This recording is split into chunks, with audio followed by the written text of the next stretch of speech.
Hello and welcome to the Breast Cancer Summit. My name is Jo Muirhead and I'm going to be talking to you today about the 3 fatigues.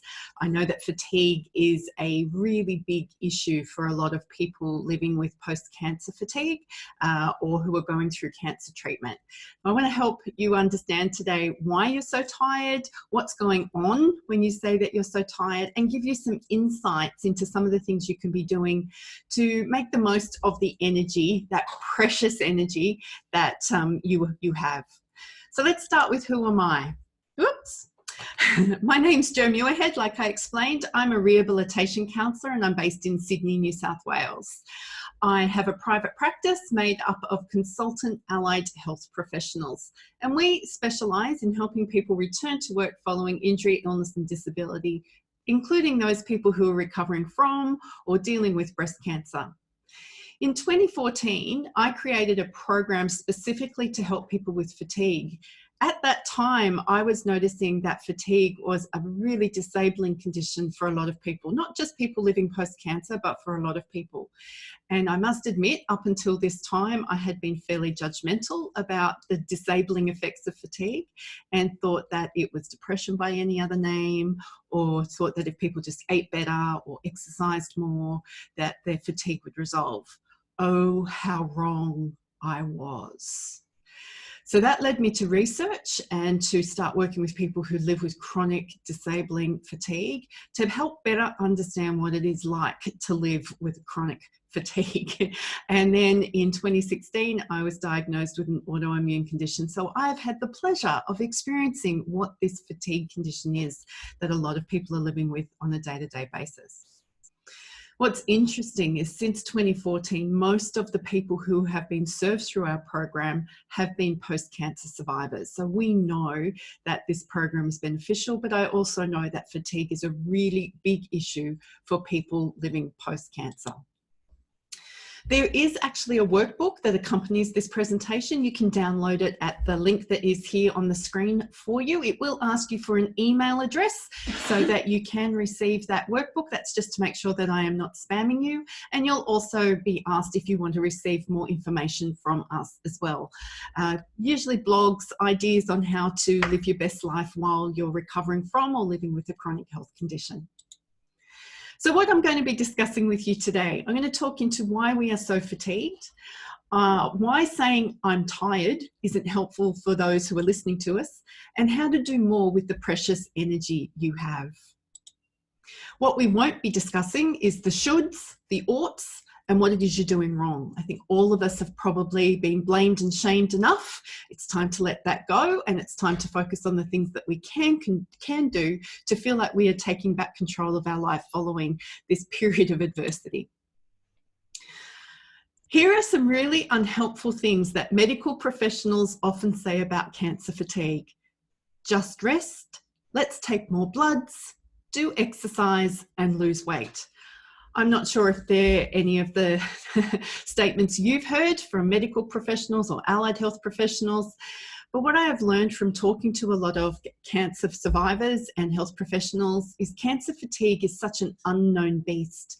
People just don't know what to do with it. They know it's a thing, but they don't know how to fix it. They don't know how to cure it. They don't know how to make us feel better with it. They don't know how to make you feel better with it. So instead of admitting that, instead of saying, I actually don't know what to suggest, they say unhelpful things like just rest. So how many of us know that just resting isn't helping? Or let's take more bloods, which automatically sends most of us into a frenzy that something must be wrong. Or they tell us to do exercise and lose weight. And a lot of us post-cancer fatigue people, we find it hard to exercise, and how much exercise, and when can I exercise, and if I exercise and I can't look after my family, or if I exercise I can't go to work, and what do you say gentle exercise, what does that mean, and what about those of us who actually hate exercise? I haven't been a big fan of exercise. And there's lose weight people, that would be nice if my body did the things that it was supposed to do. So there are some really unhelpful things that professionals say about cancer fatigue. So as we go through this, I thought it was really useful and helpful for us to understand the difference between tiredness and fatigue. So tiredness is often caused by a lack of sleep. And unfortunately, most people who aren't living with fatigue think that we are just tired. And it doesn't matter how much we try and explain to them, no, it's different to just being tired, they don't get it. So fatigue involves difficulty concentrating, some levels of anxiety, there is an overall decrease in stamina, there's difficulty sleeping, so awesome, just sleep more, but I can't. And there's increased sensitivity to light. That is what most people report and what most symptomology comes up with for fatigue. I also happen to know that I get a lot of sensory overload. So for me, increased sensitivity to light is one of them, but also sensitivity to sound. I hate extra sound. I hate background noise. And the fact that there is a chainsaw going on outside that you might be able to hear is kind of ironic, really. Yeah. So if those of you who are thinking that your tiredness is something you should just get over, please know that that's not the case, and fatigue is different to just being tired. So let's talk into cancer-related fatigue, or as its beautiful acronym, CRF is known. So cancer-related fatigue is different from the tiredness and fatigue that someone without cancer may get. So please understand that medical research tells us that the fatigue experienced by cancer-related fatigue sufferers is different. So we know that people with cancer-related fatigue may get tired much more quickly after less activity. So walking up a flight of stairs or walking around your home, driving, managing public transport, playing with your children. All of these things, it may tire you out or you become fatigued more quickly but do less activity. And what we know from a healthy population is that is generally a sign of poor cardiovascular fitness. So a generally healthy population are told to increase their exercise activity or activity levels. Whereas for people living with cancer-related fatigue, that's not always the best solution. When healthy people get fatigued, it's usually relieved by rest and sleep, whereas cancer-related fatigue isn't. I don't know about you, but I've had many clients tell me that they can wake up after 10 hours of sleep and still not feel refreshed. That is a sign of cancer-related fatigue.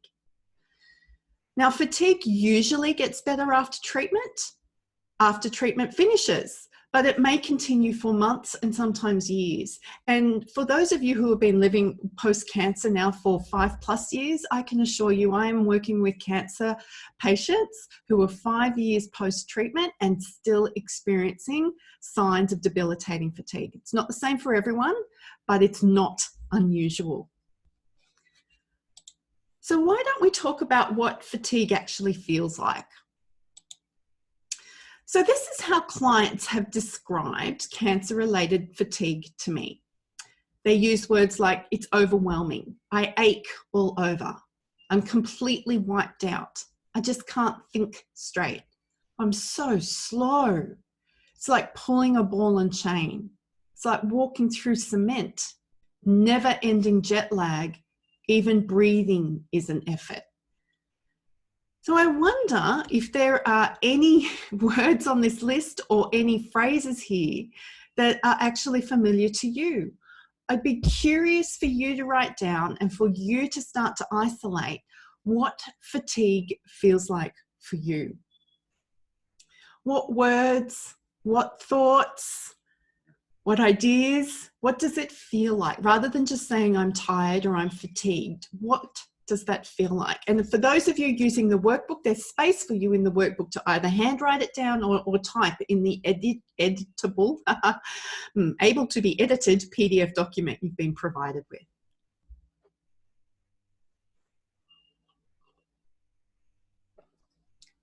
So hopefully we've got some new words and phrases that are going to give us some clues on how we can talk to other people now about our fatigue.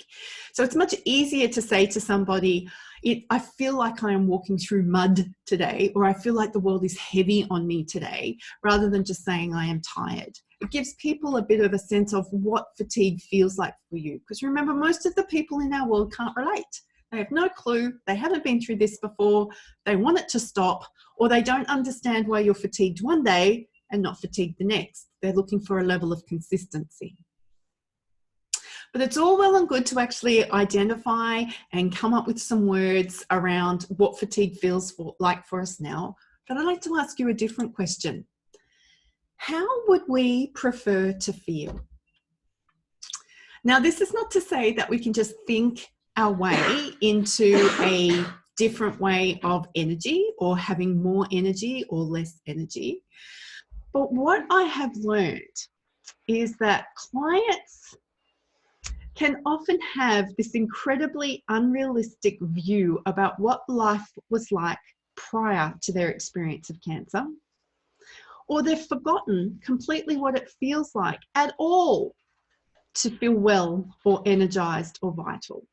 Now, both of these issues are important and they're both problematic, because one sets us up for failure. If we have this idea that prior to our first cancer treatment, we were full of life and vital and nothing was a problem and I was never in any pain and I never got tired and I never got anxious. And if our expectation is to resume that quality of life, I'm sorry, but you're not going to get there. It's completely unrealistic.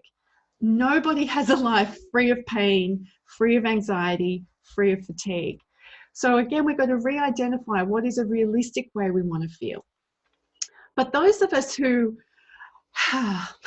painfully don't know what we could feel like or what it might be like to feel like, well, we're actually acting like we haven't got any hope. And I know that this is a tricky situation because a lot of post-cancer survivors don't want to be too hopeful. They want to live very much in the present.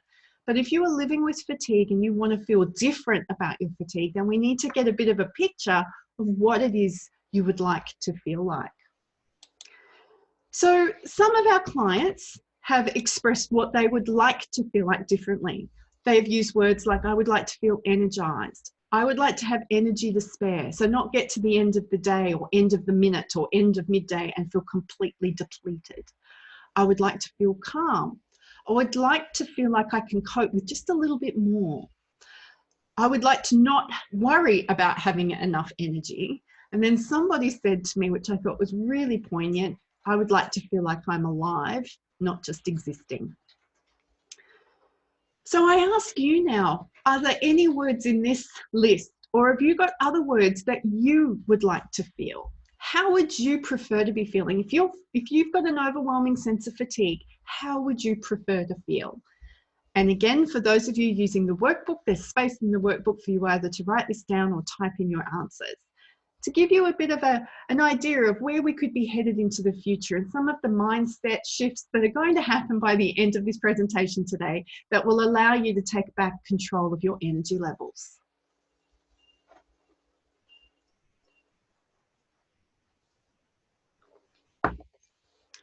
So what could be contributing to your fatigue?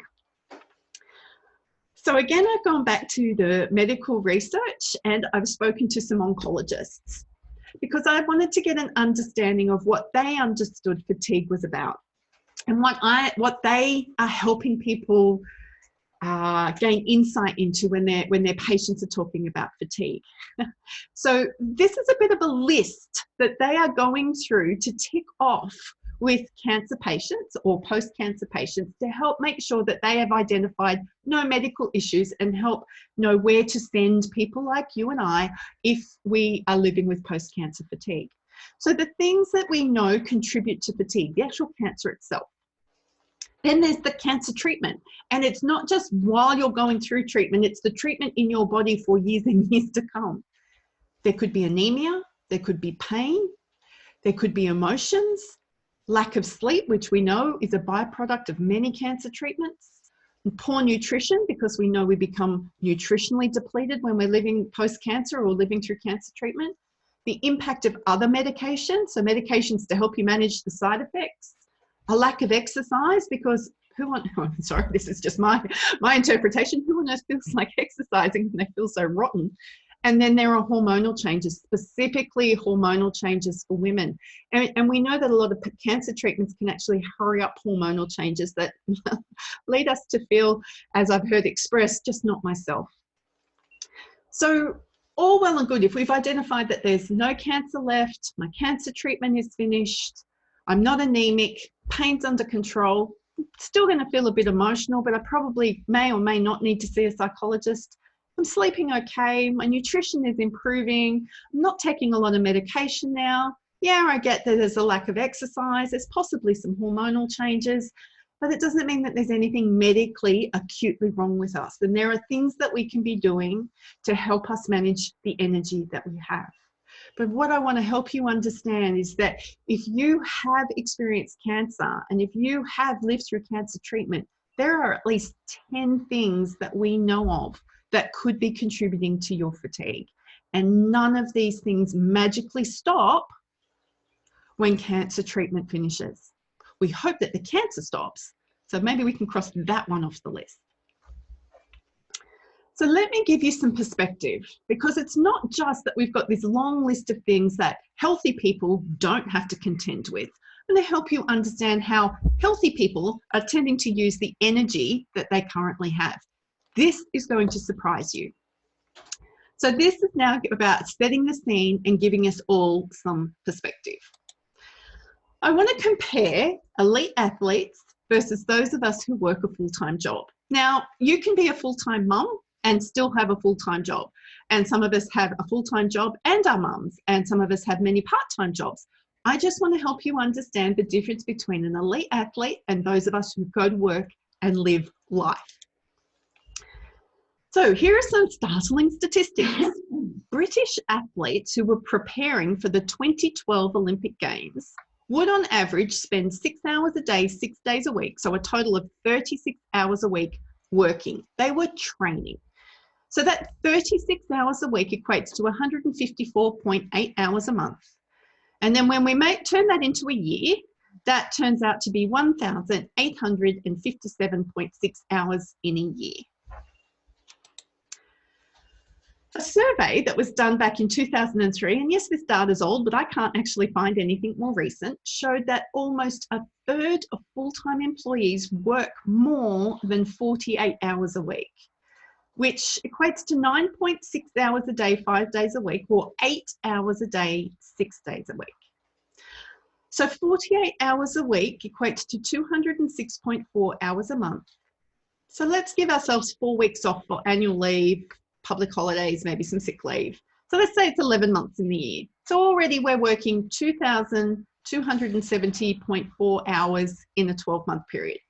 There is quite a significant difference between these British athletes who were working 1,876 hours per year for 4 years compared to working Australians who were working 2,270.4 hours for what, maybe 40 years?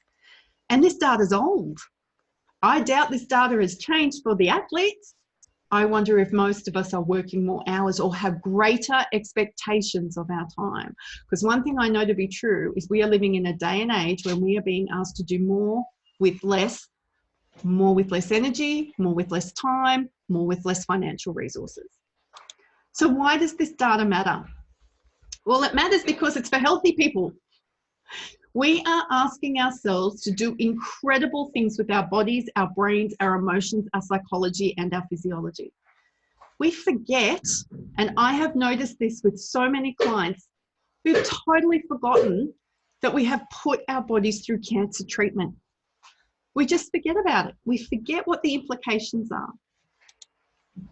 So is it any wonder we feel like we can't keep up? Is it any wonder that we automatically think that something is wrong with us?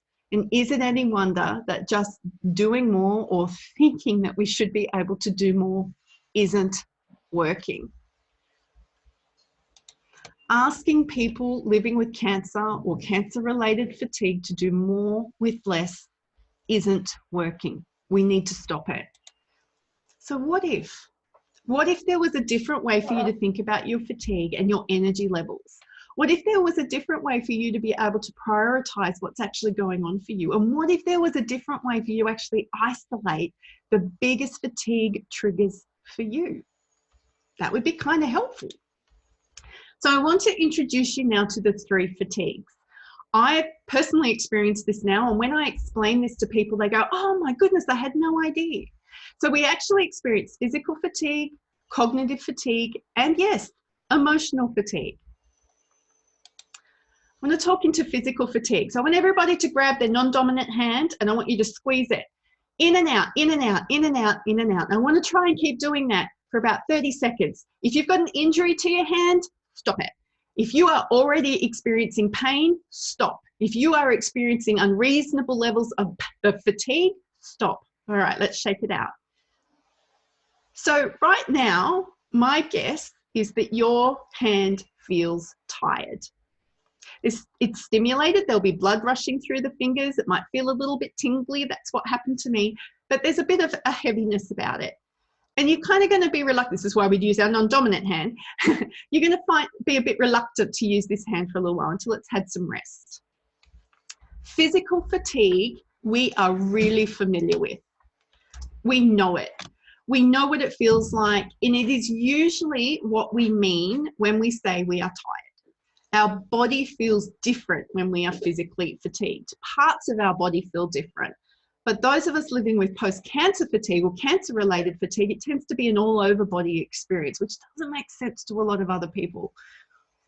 And this is what people think we mean when we say we are tired or fatigued, because people know what it's like to be tired after you run, or after you've been to a workout, or after you've worked in a physical job all day, or after you've cleaned up after the kids, or done 7 loads of washing, or made all the beds.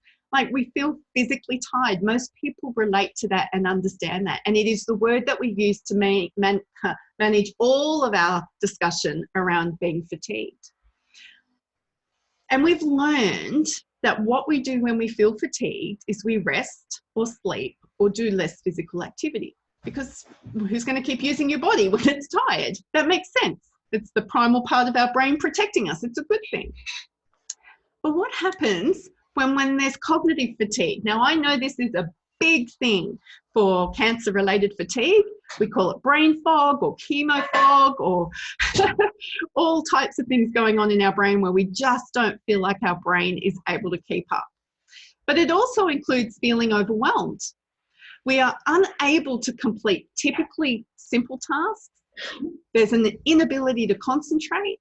We feel irritable. We feel a sense of disconnection from the world. We tend to be more forgetful. And we're experiencing physical stress symptoms like headaches. That is often cognitive fatigue. It's where our brain hurts and is tired. And we can often use our hands on our head to say things like, oh, my brain hurts, or my head doesn't work. And then we often have conversations like, I think there's something wrong with my brain. I have clients come to me with that conversation all the time. No, this is real. Cognitive fatigue is a real thing. So here's an example of cognitive fatigue in action. I want you to start here with the post that says, need to remember something. So I want you to think about what it's like when you need to remember something. So you focus really hard on trying to remember something, and then you actually get tired trying to remember that thing. So you work really hard to remember the thing that's making you tired, but then you get tired trying to remember, and you're already fatigued from the first time you were trying to remember. So you're working even harder to remember. So when our brain gets tired, we find it more difficult to do things under that load.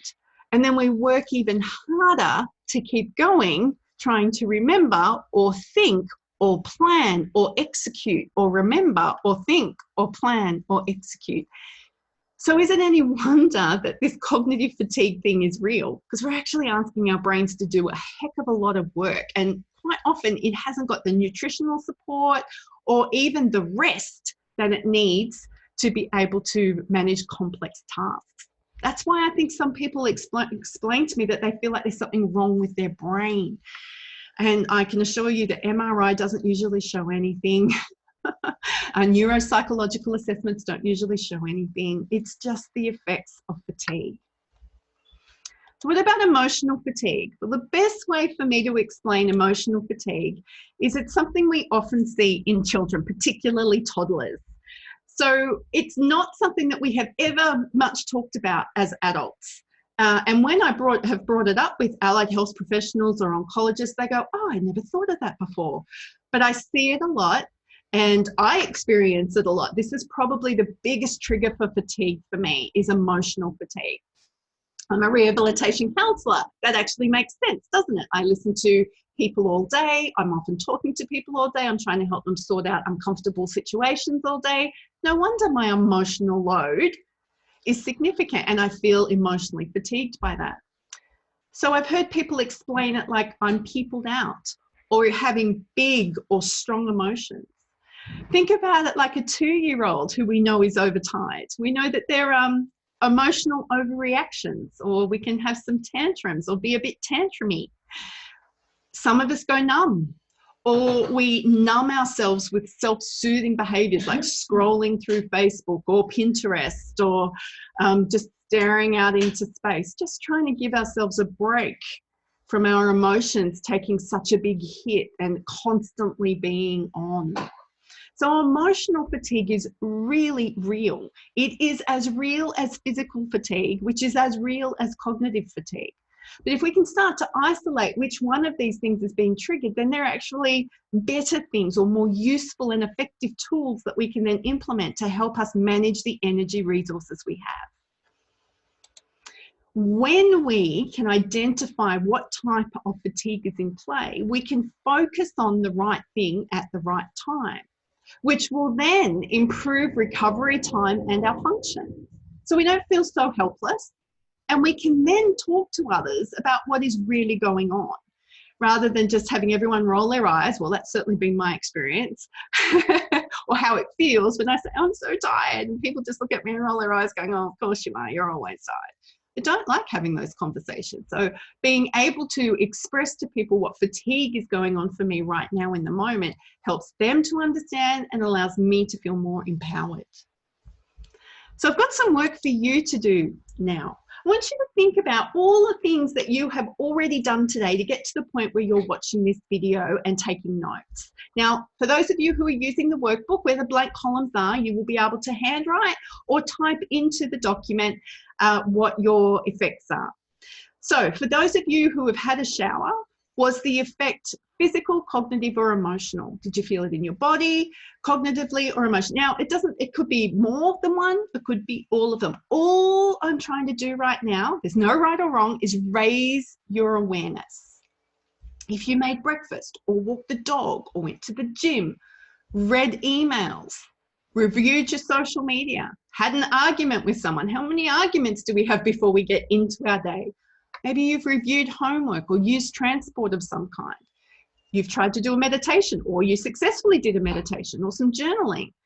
Maybe you've done some food prep for some other people, or reviewed your diary and your schedule, or put out a fire, literally or figuratively. Now, this is a list of items that I generated from a room full of women who work in corporate New South Wales, when we thought about all the activities that they did before they got to a breakfast meeting at 7:30 in the morning. These were all of the things that people had done before they had gotten to a meeting, which I think is a pretty active morning before you got to a 7:30 meeting. But I'm curious to know, for those of you watching this, what type of effect you noticed in your body. Was there a physical effect, a cognitive effect, or an emotional effect? Now, the important thing to remember here too is it doesn't have to be negative. Or negative and positive take the same amount of energy reserves out of our body. Big emotions take energy reserves out of our body. Cognitively demanding activity takes energy reserves out of our body. Physically demanding activity takes energy reserves out of our body. So if you had a shower and it was really pleasant and lovely and wonderful and made you feel awesome, then there is an energy load being taken out of your body.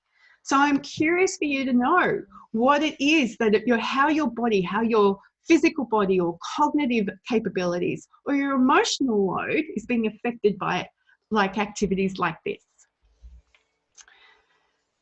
So now that we've done this, I'd like you to identify for yourself the 3 activities that caused you the most physical reaction. So remember what I was saying before, it doesn't matter whether it's positive or negative, we're just looking at the emotional load here that's adding to your fatigue.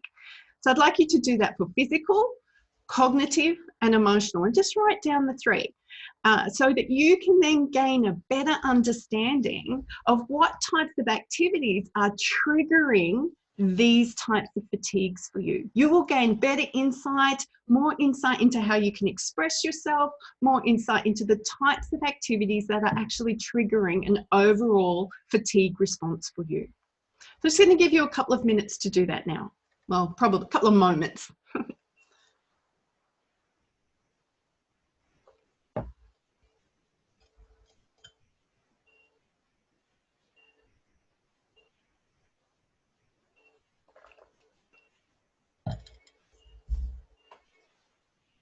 Okay, good thing about a video is you can always stop it, do the activity, and then start the video again.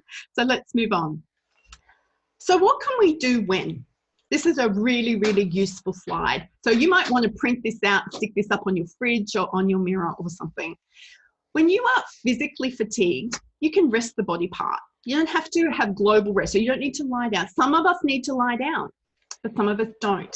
And lying down and sleeping for 4 hours a day isn't always the answer. For some of us it is, but it's not for everybody. So if you've been standing or walking, how about you sit down? If you've been driving, how about you do some shoulder shrugs? Just gently lift your shoulders up by your ears and get that tension out of this part of your body. If you've been using your arms a lot, how about we just not use our arms and maybe we go for a walk? I know for me, I sit on my bottom a lot during my day.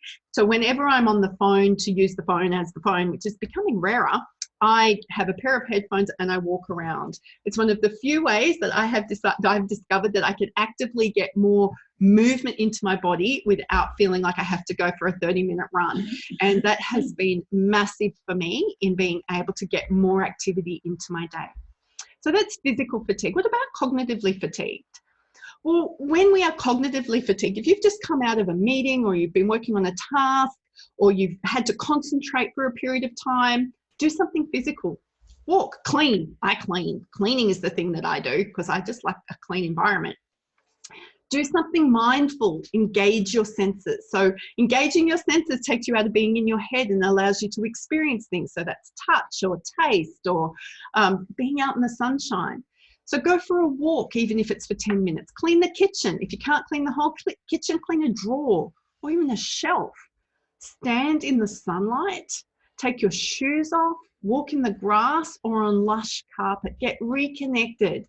It's a mindful activity. It's a way of grounding you. So some of you will have had some therapy around that or engaged with a psychologist who will have taught you some of those skills. This is why. We can use those skills to help alleviate some of this cognitive drain, this cognitive overload. So what about when we're emotionally fatigued? Well, my biggest suggestion is move away from people, because emotional fatigue tends to become worse when you're around a lot of people. And for those of us who tend to be more introverted, of which I am one, I know that a lot of people, a lot of the time, does not bless me. And it ends up not blessing the people I'm around because I shut down, go quiet, and give one-word answers. So I work really hard to be around lots of people a lot of the time. The other tool that I have learnt for achieving a sense of emotional rest is to remove sensory stimulation. So noise is a big one for me. So I use noise cancelling headphones a lot. I need different light levels. And if I've got scented candles burning or essential oils burning, sometimes they need to go away. If I've got uncomfortable clothing on, uncomfortable underwear on, that needs to go. So just removing all of that sensory stimulation seems to help reduce my sense of emotional fatigue. So hibernate for 10 minutes, even if it means you go and lock yourself in the toilet. I don't really want everyone to be isolated, but sometimes we need to be able to do that. Wear noise cancelling headphones. I've used noise cancelling headphones very successfully in a lot of workplaces for people. Don't read your social media or emails. That is still people interaction. And there's probably going to be something that will trigger you. Go away from your screen. You just don't need it. It's a sensory stimulation. It's a visual stimulation that gets very quickly into our emotional senses back here in our brain, and it's not always a good thing. Have a break. 10 minutes. Seriously, you won't know yourself after 10 minutes of a break from social media. So that's a really, really useful, helpful slide to help you know what to do when you're experiencing different types of fatigue. So here are some habits that improve our energy. Drink at least 2 litres of water a day. Now, this is not tea or coffee or sugary drinks or carbonated drinks. This is just plain water. For those of you like me who really enjoy your cup of coffee, the rule of thumb is if you drink 1 espresso or 1 cup of coffee, you need to chase it with a litre of water. That will actually make you go to the bathroom more often, which will make you walk more. Ha ha, 2 birds, 1 stone. That's pretty cool. We need to move for 20 minutes a day. I no longer tell people to find exercise. I am now talking about movement. That could be anything from stretching to walking. It could be a yoga class. It could be a 10-minute yoga class twice a day. It could be just doing some simple movement around a kitchen. It could be dancing with your kids, playing with your kids outside, walking the dog. You just need to move for 20 minutes a day. Now, these are habits that improve our wellness and our energy for those of us living with chronic fatigue conditions. This is not a baseline for a healthy community or for people who are not living with a chronic fatigue condition. For those struggling cognitively demanding tasks, I strongly recommend that you do 45 minutes of your task and then 15 minutes off. 45 minutes on, 15 minutes off. Some people, myself included, I find that there are days when I can do 20 minutes on, 10 minutes off. 20 minutes, I do set a timer. It possibly annoys people around me. So I have it on vibrate or I have it very softly. But I know that I am going to get more achieved if I don't try and push through. So I get to work from my home a lot, which is awesome for me. And one of the things I like to do I do 20 minutes on, 10 minutes off, is I actually go and weed in the garden. Don't try and take a phone call. I certainly don't get on social media. I know my brain needs a rest to be able to come back and work on the next task. It does take discipline. And for those of us who have a very high task completion drive, it will annoy you until you work out that you are much more productive doing it this way. Strongly recommend that every hour you move away from your screen for 5 minutes. You need to give your eyes a rest. You need to look into the long distance, but you need to give your brain and your senses a break. So stop looking at your screen, go for that walk, go talk to somebody, refill water bottles in the fridge if you need to, clean a shelf. Just get away from a screen. Please eat lunch away from your desk. Please eat it somewhere else. Don't eat it at your desk, because you're staring at your screen. Just don't do that. And eat nutritionally rich food. The best lessons I've ever learned about that, I've had to make massive changes to my diet in the last 3 years. Start with one thing that you can add. Don't move into the whole depriving yourself situation. You've done enough of that. No. Add something nutritionally rich, even if it's something like a banana at breakfast. So I think I started with something like 10 almonds for morning tea. And if I had eaten my 10 almonds for morning tea, the rest of the day was whatever I wanted. Because I found that as I added more nutritionally rich food to my day, even one at a time, I wanted to eat more nutritionally rich food, more nutritionally rich food, and my desire for empty calories and stuff that wasn't necessarily good for my recovery, it lessened, because our body craves nutrient, and more nutrient we put into it, the more it craves, because it's going, oh, you're going to put good stuff into me now? Please let me have that. Now, that's my experience. I am not a dietitian or a nutritionist. So if you are receiving really specific information about that, please follow the instructions of your healthcare provider. But I do believe adding one thing rather than detracting one thing, and just carry that habit for a week and then add another good thing. And then do that for a week. So you've got 2 things now, and then add another good thing. You'll be surprised at how easy it is to build new habits when we build habits small and like we're going to achieve success. It's really, really cool. All right, we're nearing the end of this presentation now. So I want you to think about one thing that you are going to start. It's very easy to walk away from this presentation today and go, that was great information. I'm so glad we did that. But I actually want you to implement. It's more important for me to know that you have taken something away from this and you're going to do something with this information. So what's one thing that you can start? Write it down. What's one thing you're going to stop? And for those of you who are still living with guilt and shame, I'd really like you to find ways to be able to reduce your language around shaming yourself or feeling guilty. And what's one thing you're going to continue? What's one thing that you know you're doing well that's working for you that you're going to keep going with? No right or wrong. This is about you taking back control of your life and your energy reserve.